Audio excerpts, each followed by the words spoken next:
Ain't no one in the NFL better than me. Listen, let's jump into FLUKE or for real.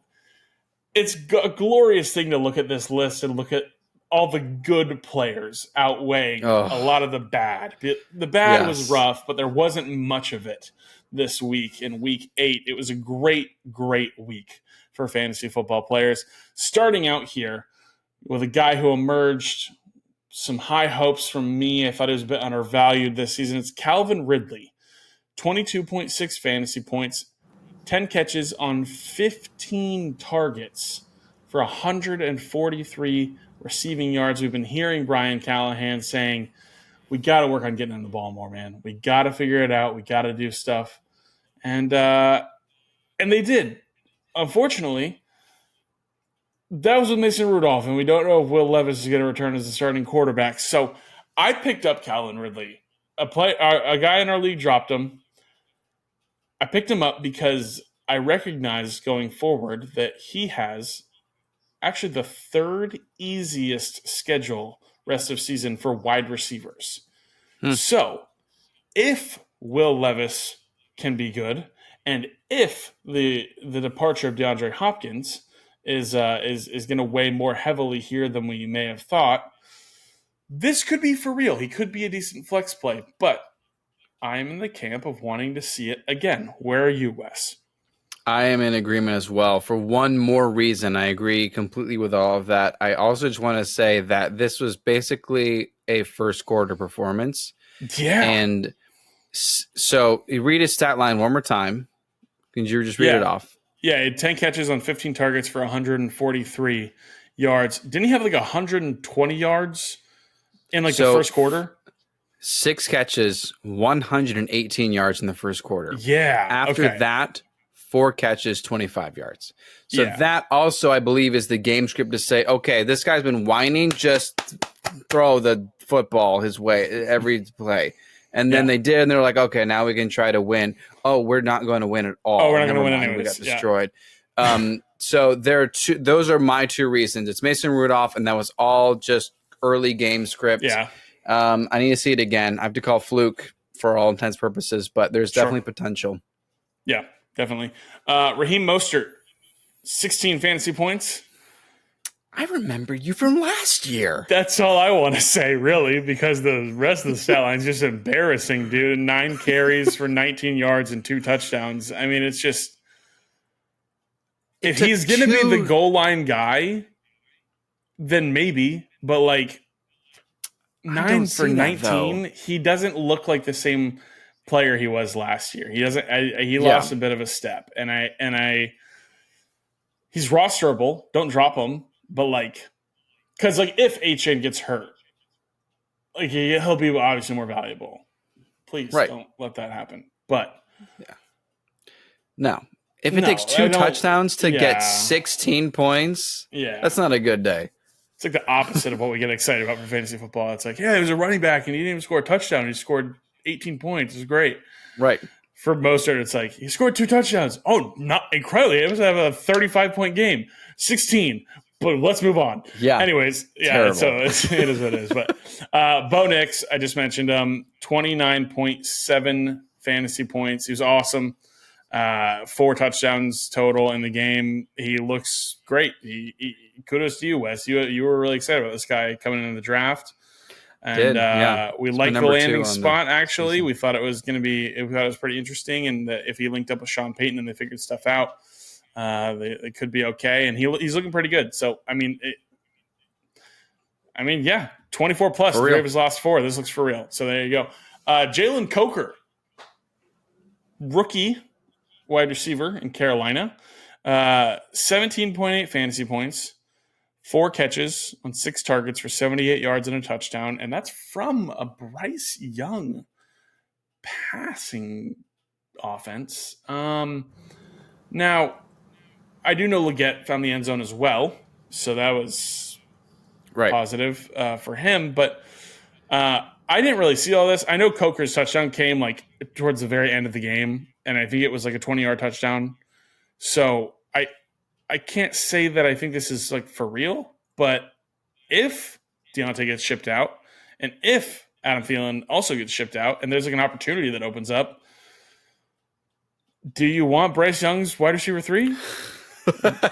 No, you don't. I don't think so. I don't know. Watch, this is gonna be like my famous last words, and this is gonna like end up on being. Yeah, someone's gonna find this take, and it'll be played at Jalen Coker's Hall of Fame induction, and it'll just be that moment. Speak that into existence. Yeah, but anyway, this I'm is gonna a call fluke. Fluke. Yeah, I'm gonna say fluke. Yeah. So, Travis Kelce, 25 fantasy points on National Tight End Day. Naturally, good for him. 10 catches, 12 targets. You love to see that. 90 yards and a touchdown. It's weird that he's even in this segment because it's like it's Kelce, right? but like Fluke. I mean, like it's just like I don't think he's gonna keep going for 25 points. I don't know. Mark Andrews has just found the end zone a bunch of times, and that's been the only reason Mark Andrews has kind of been like resurrected this season. And and this is really great to see 12 targets. That's awesome. Right. But at the same time, the Raiders have been kind of a thorn in the Chiefs' side. So there's just maybe more reason to just kind of go back to their roots. Who knows? Maybe they're going back to where they are. Dude, yeah. For this to have been a game where Kelce needed to, yes. For this to have been a game where Kelce needed, bless you. Excuse me. Where Kelce needed 12 targets is kind of absurd. Like for this to have been a game where that needed to happen. But sure. Yeah, sell high if you can. I mean, I'd rather still like in a week-to-week basis, I'd rather have like a safer floor at tight end because the ceiling is so hard to find. So anyway, so probably sell high on Kelce there. Next guy here, Isaac Guerendo. Rookie running back for the San Francisco 49ers, 19.2 fantasy points. Freaking ruined my stud call because I know Mason got hurt. It was so brutal to watch too because it was like, dude, he's feasting, and it's like, what could have been, and it's so annoying when Mason is like gets evaluated and is back out there on the field with his helmet on and is like standing on the sideline right there, and Shanahan's just like, okay, it's fine. But it's just the Cowboys. Listen, for a 49ers running back, this is for real. However, you notice we didn't mention I just caught myself staring right above my camera. So if this shot looks I was weird, wondering where Dude, I don't know where why. you were looking. There's a little spot on the wall there I was just looking at. I don't know. That was strange. That's funny. For 49ers running back, this is for real. However, you'll notice we didn't talk about Guerendo in the waiver wire. You'll also notice we're hearing Christian McCaffrey maybe ramping back up after the bye week and be ready to play. And because they have the bye week, we suspect that even if McCaffrey isn't ready, that Mason will be back and good to go. So fine. Yeah. It was good for him. Good to see it. For real for a 49ers running back, but fluke for Guerendo. I don't think he's going to get the opportunity anymore. So agreed. Jacoby Myers, 17.2 fantasy points, 6 catches, 7 targets, 52, and a touchdown.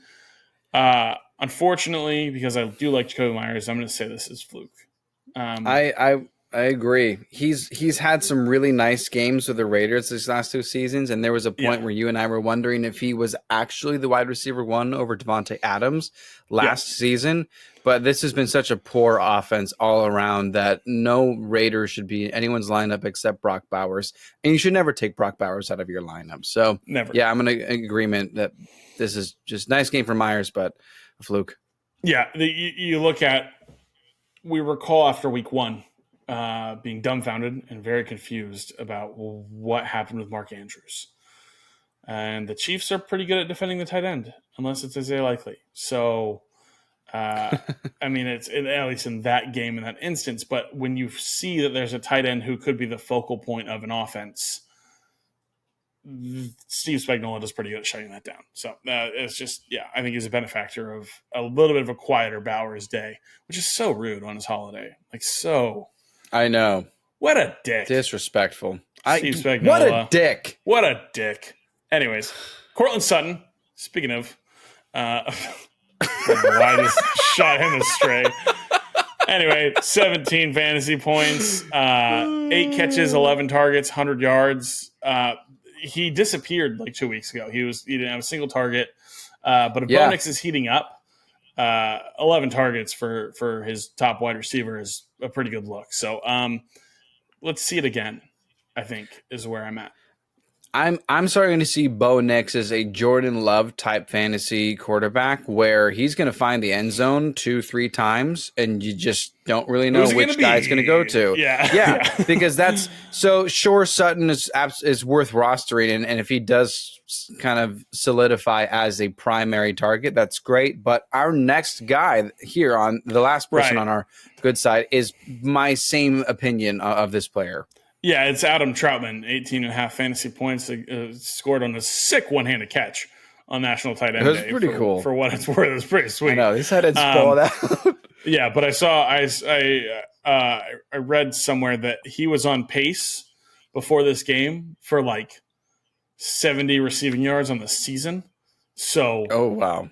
He just celebrated the holiday well, I think is what happened. Because good for him. Yeah, it's just kind of fluke, And I think is it Lucas Kroll is actually the starting. Lucas Kroll has, and Sean Payton hates Greg Dulcich apparently. So he had the one game. Yeah.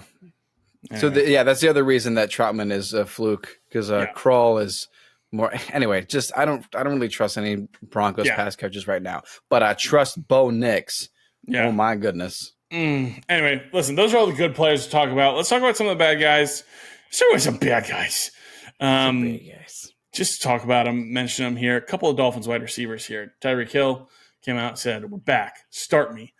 Well, we all did. And we weren't like pissed off because like it's your best week in like 6 weeks. So it's like cool. 13.2 fantasy points. But you ideally you see him get in the end zone at some point. Fluke. I mean, we've seen Tyreek with Tua. This is how this goes. Like sometimes maybe there's a little bit of rust. Maybe the game plan was a little different. I'm not sure, but I'm not worried about Tyreek.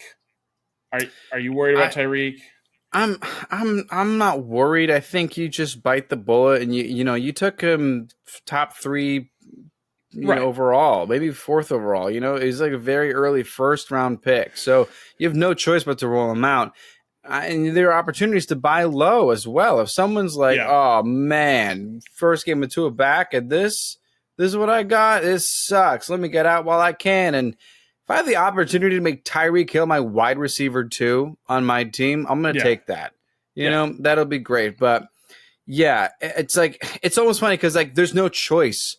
Like, it doesn't matter if it's Fluke or for real. You have to line up Tyreek Hill. So Tyreek's in the lineup, It's fine. You keep him, try to trade for him. But there's the other wide receiver that I'm worried about.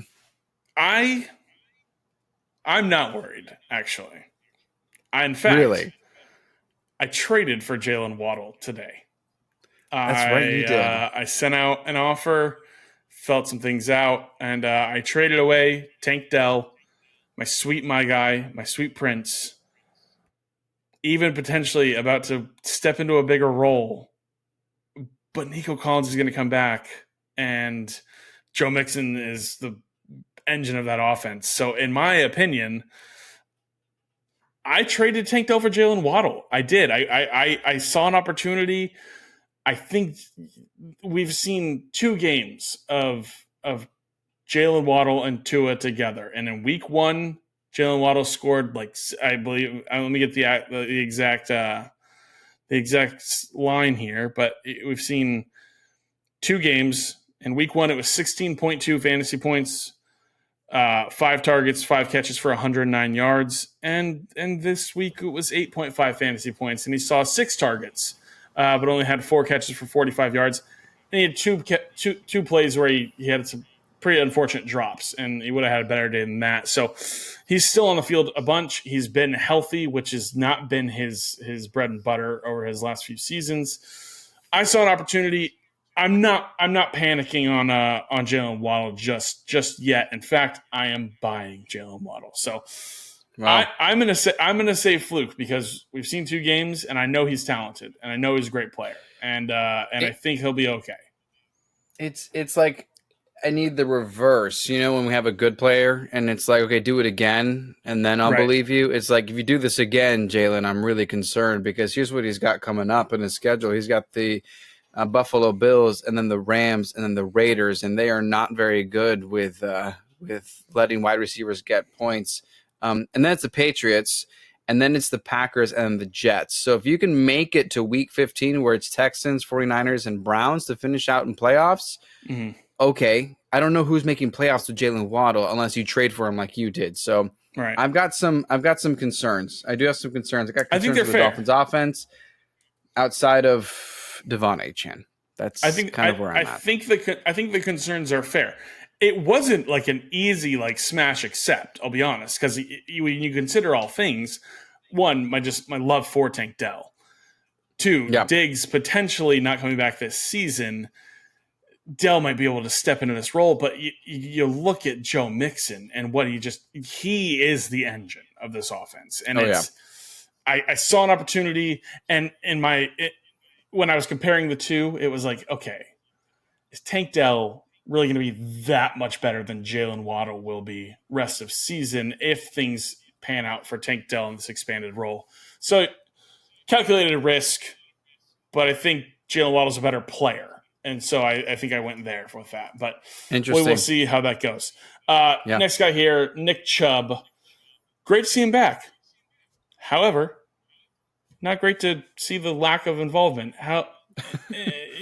16 carry, he had 18 opportunities, so that was good to see. And it was the Ravens' run defense. So sure. And by the way, if you forgot, ACL.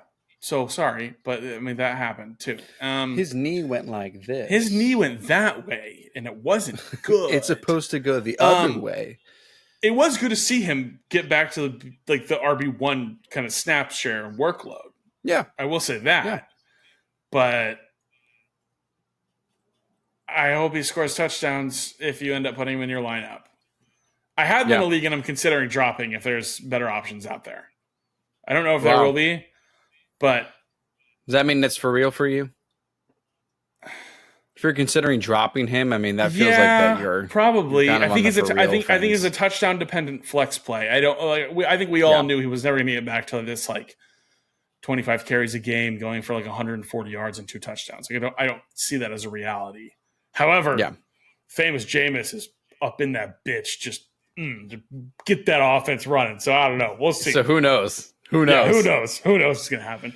Who knows what's going to happen with this next guy? It's Amari Cooper. Hey, that was stupid. What was that? That sucked. Yeah, that was I so could have dumb. done that. Yeah. What? 1 catch for 3 yards? I could have done better than that. What? There's a chance. So the numbers behind the scenes are he actually doubled the amount of routes that he ran from his first week to his second week. So I think there could be a ramp-up period here. I also think that Brandon Beane cares about his players, and he doesn't want to be necessarily disrespectful to Keon Coleman or Khalil Shakir, who have been putting in work for the offense this offseason and throughout the year. But I think it's just a slow ramp-up, and if we forgot what we already mentioned, James Cook, RB1 of the week, they were up. James Cook they kind of got back more to their roots of they are still a run-heavy team. So, I don't think it's going to be 1.3, but I don't know if it'll be the unlocked potential that we wanted, especially if the ramp-up period takes longer than we thought. I don't know. Live start sit question, Wes. I've got this choice to make. Amari Cooper. Oh, well, actually, no. I think I'd already made it because it was Amari Cooper versus Miami or Calvin Ridley against whoever they were playing. And because it's the Dolphins, I know that all my fantasy players will go apeshit against them because that's how that goes for me always. So I'm going to go Amari Cooper against Miami. But anyway. The Buffalo destroys Miami. So there's that. So anyways, there you go. I say for real. This Cooper stat. Do you think so? This is for real. I think this is Keon Coleman. I think he's emerging. Khalil Shakir had a great game as well. Shakir had an awesome game. James Cook is dominating. Cooper, I think, is just happy to be winning. So, probably. Yeah. I hope they unlock him a little bit more. I hope they get him a chance.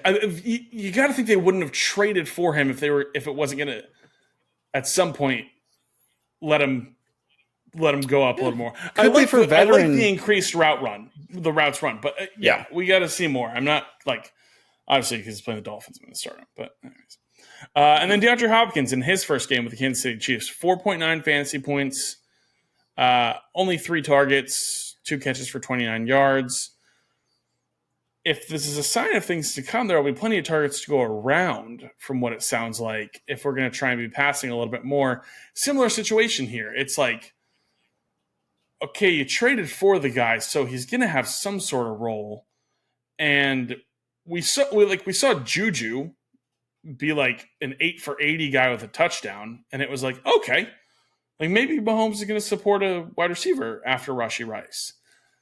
DeAndre Hopkins at this age is still, I think, better than current age Juju. But I don't know. I'm not like rushing to put him in my lineup. I just think we got to feel things out. I don't know. What do you think? Sorry, the SWAT team's outside, and there's a helicopter just circling. I had to keep going back and forth and muting the mic. Let us in! You have to get SWAT on live recording. Ah! Even though this is post-production, we still leave it on the ground. I would leave it in, absolutely. Shut the dog up! So, DeAndre Hopkins, I think, will have a role. We got him.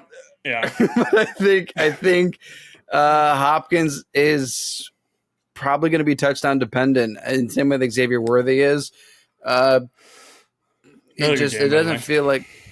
So yeah, I say for real. I mean, if there's any indication of Devontae Adams and Amari Cooper, yeah, this is for real. So we'll talk about them in just one moment. Yeah, we'll get there. Yeah, literally right now. Anyway, listen, that's it. FLUKE or for real. Let us know what you guys think in the comments.